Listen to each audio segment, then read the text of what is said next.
Hello and welcome to our post-show talkback after tonight's performance of Dog Sees God by Bert V. Royal, presented by SUNY Oswego Theater. It's a long sentence. My name is Chloe Hill, and I and Ryan Ricketts will be your hosts for tonight. We worked as the dramaturgs on this production, and for those of you who don't know what that is, dramaturgs offer insight and research into the historical context behind the show. Tonight will be a short conversation to give insight into the world of the play, and if you have specific questions, add them to the chat and we will try to answer them for you. Joining me tonight are three student artists whose work you have enjoyed tonight. Can I ask you to introduce yourselves? I'll start, I guess. My name's Maria Prezapora, and I was the assistant director on this production.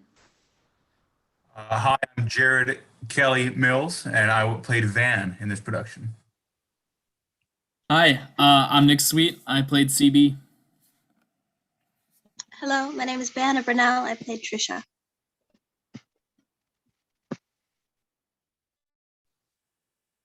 Okay, well, congratulations to all of you. What should our first question be? Ryan, please help me. I think it would be a wise idea to start at the reins of the entire production. I'd like to take the time to propose a question to Maria. Maria, how did it feel when you found out you were going to be the assistant director on this show?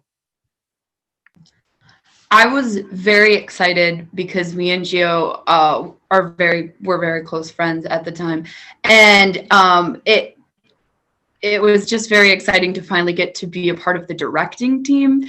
I've always been on the acting side of things, and I've always had a passion specifically for directing, so this was finally my chance. So I was, very excited, and still am. It was a great time. Okay. Well, let's go with this next, I think. With virtual theater, there were a lot of things you guys had to give up because of the pandemic. I know we were hoping that by pushing this play to this semester instead of last, it might have been in person, but that still didn't pan out. And it's easy to focus on the negatives for that, but do you think there's something you gained through using this platform that you wouldn't have gotten from a live show? Yeah, I can answer that one. Well, being more of a newer actor, I only started in my junior year of college, not high school. I was thinking high school. But honestly, I've been in one production before this that wasn't COVID, and that's about it. But besides that, having no one to act in front of, that is a huge plus because I think I'm very stage fright, and I haven't coped with that yet. So having this computer with probably 6 or 7 people in a room at a time is phenomenal for me to get into it, Mm-hmm. Yeah, I'd love to piggyback off of that. Being in the show has taught me more than ever the importance of listening and really listening to the other person talk and reacting based on how they're saying things. Really listen. I can't stress listening enough because a lot of the times with the show, we weren't staring at the screen. We were staring off the screen to try to meet the sightlines. So it was very much listening, creating images in your head, and really trying to stay engaged in the scene.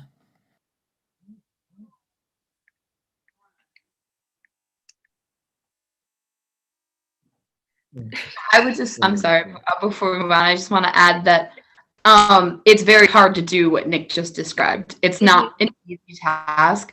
And I think one of the positives that come from this is that all of these actors are walking away with that skill of just listening and kind of leaning on that one sense versus all of their senses.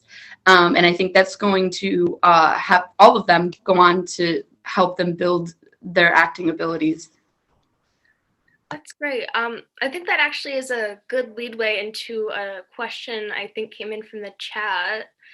Not me. That actually was not me, I promise. Not me asks, what are some directing challenges for virtual theater?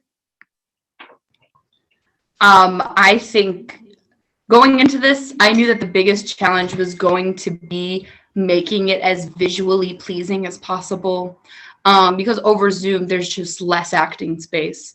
So the blocking, I think for everybody was very difficult, from sight lines to depth to just being able to try and pretend like there's a person there when there's not a person there.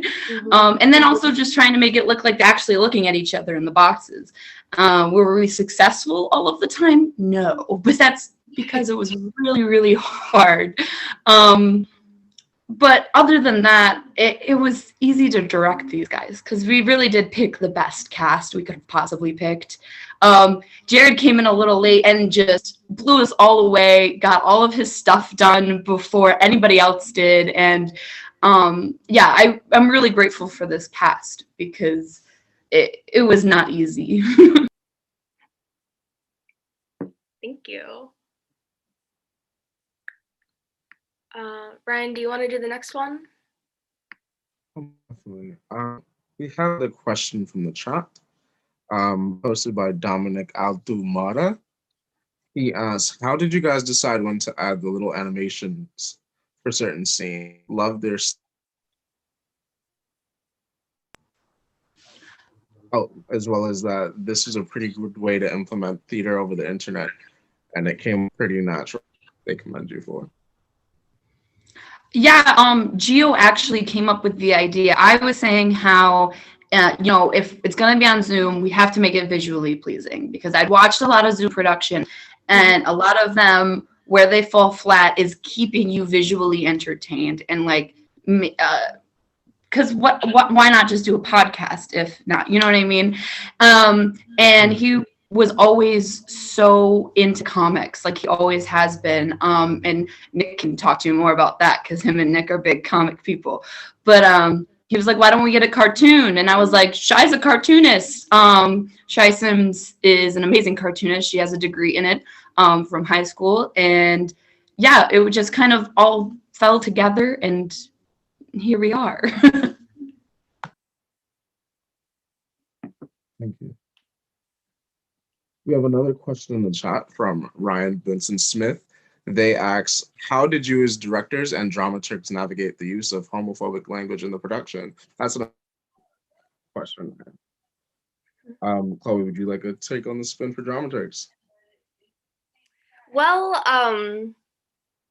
it's a difficult thing to approach because, I mean, even if we wanted to censor it, we couldn't have legally. So I think as dramaturgs, we were mostly trying to find a way to make sure that it was presented in as, I don't want to say respectful a way, because it's obviously not in the context of the show, and the show it is meant to be disrespectful. That's the reason it's there.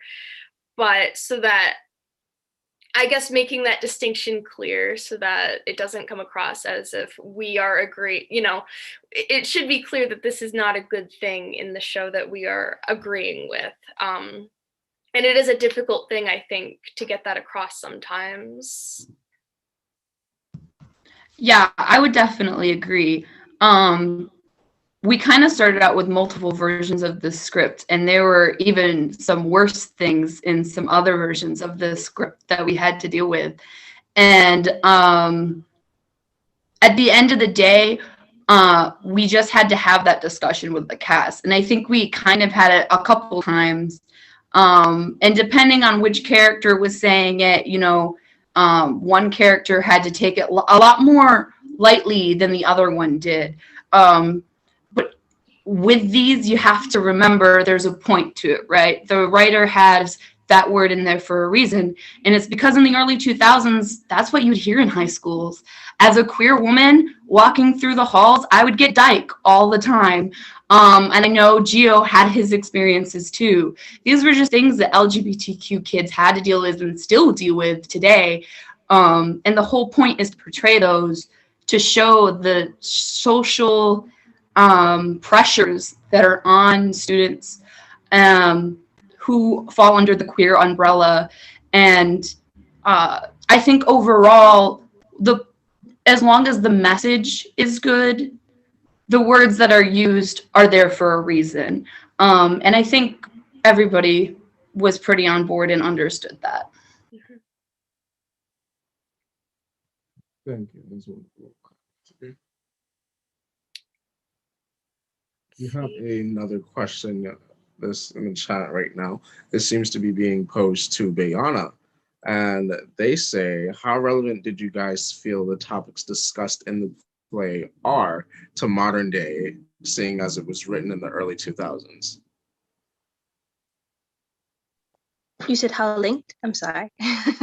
My apologies. How relevant did you guys feel the topics discussed in the play are to modern society, considering this was written a little bit of a ways ago? Still very relevant. I feel that even kids in high schools nowadays, you still hear these things. Do you know what I mean? They haven't gone away. It's still an issue. It's kind of like it's not a new issue, but it's a conversation that's been given more attention as of recent than it has in the past. So I still think it's very important. I also personally have a question as well. Positive to all the actors. How did you all feel in regressing or acting through regression and embodying high schoolers and stuff like that? I know it's not too long ago for some of us, but how do you pay a respectful contribution or portrayal of being a teenager? Well, I mean, for me, high school is only like 2 years away for me. 2 years ago, I was walking down the hallways, going to class, and so it was very much just about pulling memories up of like experiences that I had that related to the show. I certainly have been through the halls where many of the bad words used in the show were being used by people. So it was just I was able to like imagine situations in which they would happen, which I would use to which I would draw on to like put myself in the situation during the show.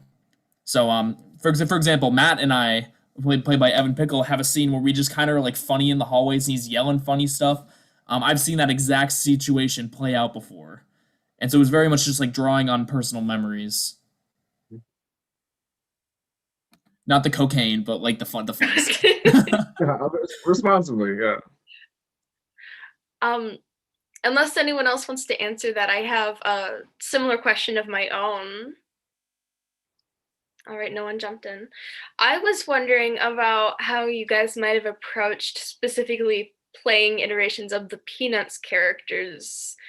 If there was anything you were trying to keep in mind to try to, obviously these characters are very different from the iterations we know them as, but I was wondering if there was something you tried to do so that it still felt like this could conceivably be the same character grown up, or if you were focused on making them distinct from that characterization. Or I mean, honestly, like if you just went off the rails and you just said, I'm not even going to think about the actual Peanuts, I'm just doing my own thing, that would be cool too. I was just, I was curious. May I answer that? Well, at least for me personally, I did a lot of research on like the original Peanuts characters, or my character Peppermint Patty. And even though she was drastically different than her portrayal in the Peanuts comics, there was also a lot of similarities in a weird way, and in how those traits of her as a child kind of manifested as a teenager. Because in the comics, it is told that she has ADD. She's always had trouble in school. She has a hard time focusing. She's very jittery. She's very loud. And I feel that still comes across in her in the play, even though she's not necessarily, she has changed. She has grown up in a way. She's trying to find her identity, but there are still things within the characters that kind of are consistent, even if the characters aren't seen in the same light. Mm-hmm.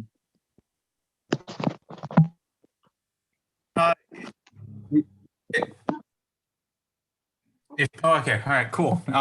Also add to this answer. Growing up with the Peanuts, I mean, my mother's a huge Peanuts fan. I'll pull that cliche and say, "Hi, Mom." And anyway, so I never really got into like the small characters, or I was more into Star Wars, that kind of jive. But again, growing up with the Peanuts and just remembering my character Van. If you guys didn't know, Van is Linus. Just spoilers. And This little baby Linus, still hanging onto his blanket and having like some kind of coping mechanism. And me and my sister in the play, Abby Hines, who played Van's sister, ironically, we got together and we poured our from the comics and the new Peanuts movie that was not really new, and we pulled our sources together and created this kind of backstory for how our characters should act to each other, how our characters should act in high school, since we've grown up out of this comic strip and into a stage performance. And so being a stoner instead of not a teen, a little kid with a blanket, and having this kind of repressed, just mental, excuse me, we came up with this and I completely forgot what we did, but having this coping mechanism to get along with that, and just being in the comic strip, and again, I said coming onto the stage production, and that was how I did it. Oh. Do you mean the blanket and the weed were both coping mechanisms? Yes. I see. That's very interesting. Let's see. Next question from the chat. Can you give us some information about the sound and video technicians? And the next question after that kind of goes along. Not me asks, how would you get the videos and backgrounds all to move so smoothly? Well, I think our streaming producer, Matthew, is too busy moderating this to answer that question, so I'll answer it for him. It was 100% Matthew Georgiadis. We have this program called OBS that we run Zoom through. And I'm just going to explain it the best I can. I had Matthew explain this to me a lot of times. So Zoom is put into this OBS platform where then you can move around these boxes and give them different transitions. And then, I'm explaining this wrong because I already did it wrong. OBS is another platform that's a lot like Zoom, is what I meant to say. And so we can have only a certain number of people in OBS at a time without it crashing, because it's a very higher resolution thing. And then we put it through a program called OBS Ninja. And this is the program where you can move the little boxes around, make all these transitions. And for a long time, we tried really hard to make this a live stream, but it was just too hard for our computer to manage because of OBS and OBS Ninja being such high quality platforms. But with these two things, Matthew was able to take our little boxes and we put up green screens behind them. Our cartoonist made the backgrounds, which is why they're so amazing. And Matthew was able to put all these pieces together and record it all. And then our lovely sound designer, Ethan, and our light designer, Patrick, were able to edit this all together into what you guys saw. It was a tedious process a lot of the times with lights and cameras and stuff, but it was 100% worth it. And I can't thank Matthew and Ethan and Patrick enough for doing all the work that they did, because it took a long time and it was hard. So just thank you guys.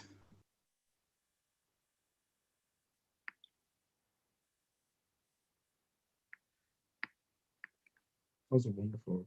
Sorry, I'm always hesitant to move on because I don't want to cut any of you off on accident.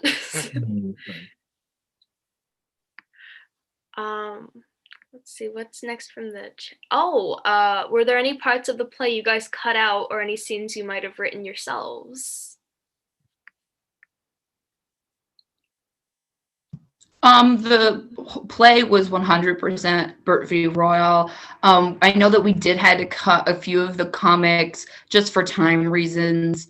So there would have been more shots and things in there. But other than that, no, everything was 100% Burt v. Royal, and this cast just doing an amazing job.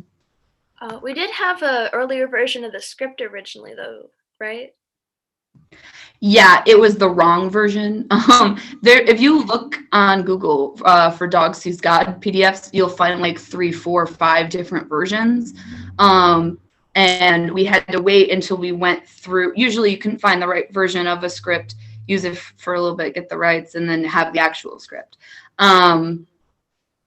For this, we couldn't do that because we had a million different versions. So we had to wait to get the real one until we had the rights and everything, and they sent us the real scripts. So it was a little confusing at first, but everything was 100% Burt v. Royale. Right. If anyone's curious, I did read the older version, the wrong one. And from what I remember, it's mostly the same. There's some language differences, a few more slurs, but I think the biggest difference I remember was that the scene with Matt and Beethoven towards the end before he broke his fingers was a lot shorter. They didn't go into Matt's backstory at all. So that was something that came along later in the play's development. Do the actors have any answers for the second half, if you could write your own scene to add to the show? Yeah, I'd love to jump in on this. This is something I've been thinking on for a few days. Like, when you get to the end of the show, you start thinking about how the show can be improved, like what parts feel like it's missing. I've always thought that CB and Matt could use a few more scenes to develop their friendship. It's told that they are such good friends, that they're the best friends ever, but you don't really see it other than in like the first scene, maybe a little bit in the lunch scene.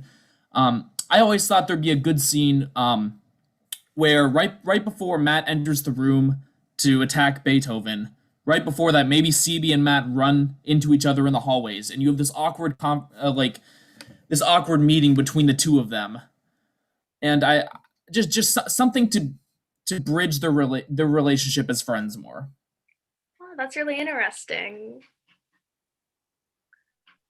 Anyone else? Oh yeah, I will 100% go. I love the lunch scene. Like, there's nothing wrong with it. I love my Salisbury steak monologue about that whole thing. I strive for that monologue every time we go for it. But I would love more interaction with Matt, like our character Matt, played by Evan Piccolo, because there's a triangle of friendship. Honestly, everybody's friends except never mind.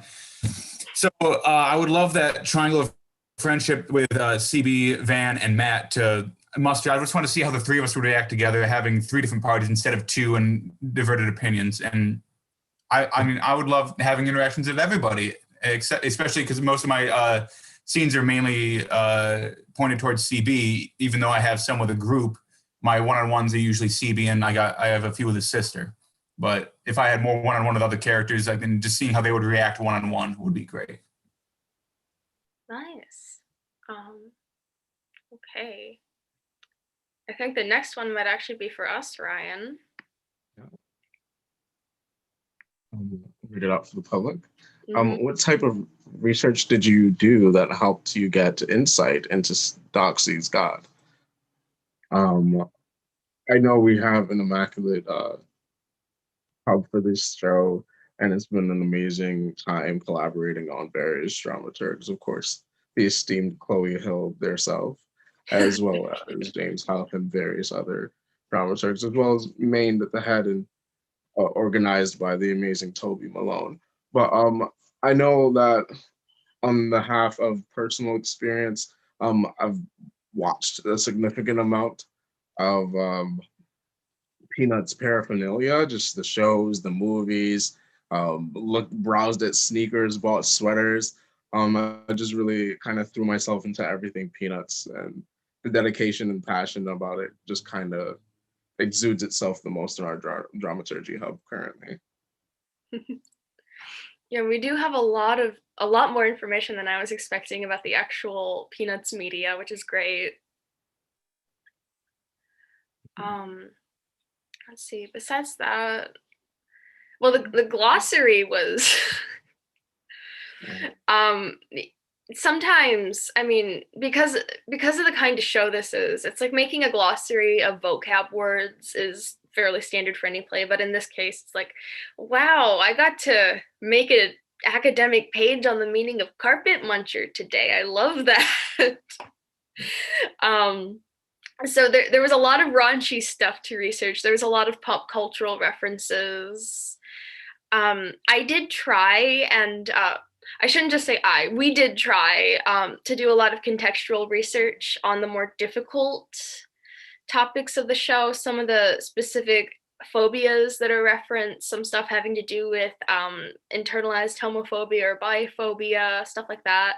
I personally wish we had a little more, but to be upfront, at least for me working on it, it was just starting to get a little too triggering because this is a difficult show, and it deals with things that are specific to me personally, which makes it relatable, but also kind of hard to immerse yourself so fully in the research for sometimes. But I still think we have a really good hub that covers a pretty wide variety of topics pertaining to the show. Please read it. I believe we have a question from the chat posed to the costume design team. And they say, I know from previous virtual shows that costuming rather, is not what it was. However, for this show, there were costumes and quick changes. What was it like being in costume again? And did it help you get into character more so more than being in your street clothing?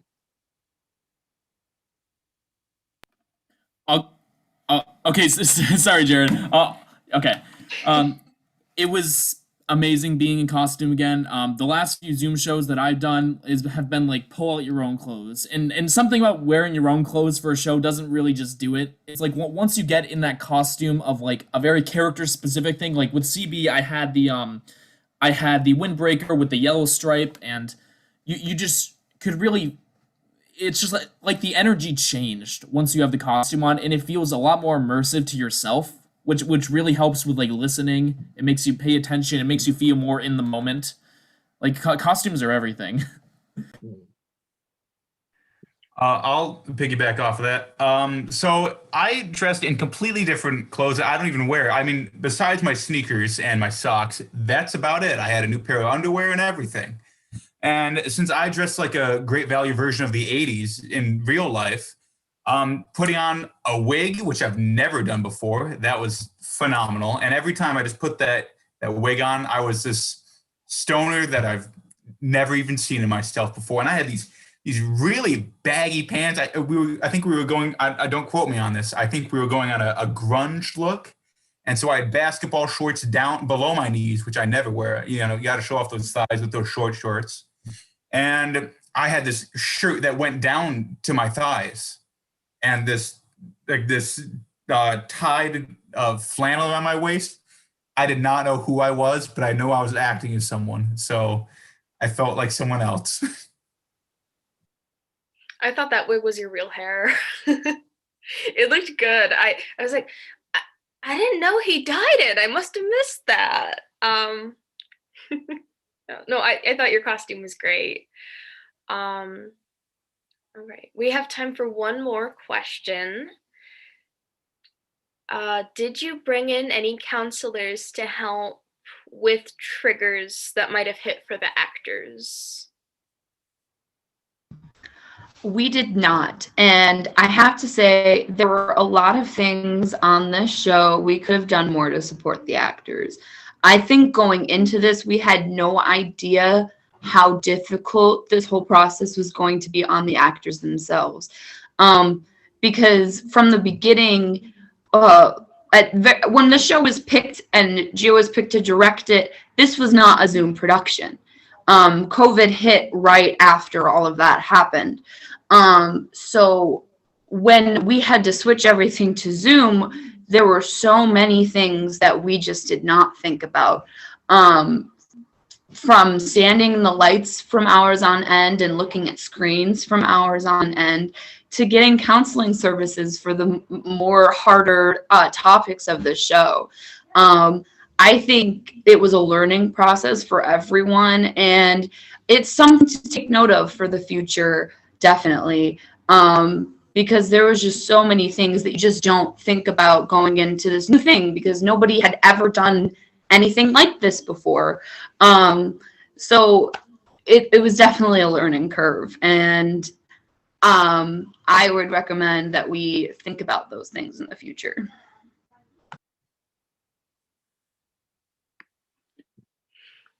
Well, that sounds great. I think it's really good that you can admit that and that we could work towards that in future productions. Well, okay, that is all the time we have for tonight. But thank you so much for joining us at Dog Sees God by Bert V. Royal, presented by SUNY Oswego Theater. My name is Chloe Hill, and I want to thank our panelists for their hard work and insight tonight. And I would also like to thank my co-host Ryan, because I have never done this before and I am just desperate for support. So this was a big help. We have 2 more shows tomorrow, so tell your friends and family to catch them, and the post-show talkbacks. Thank you.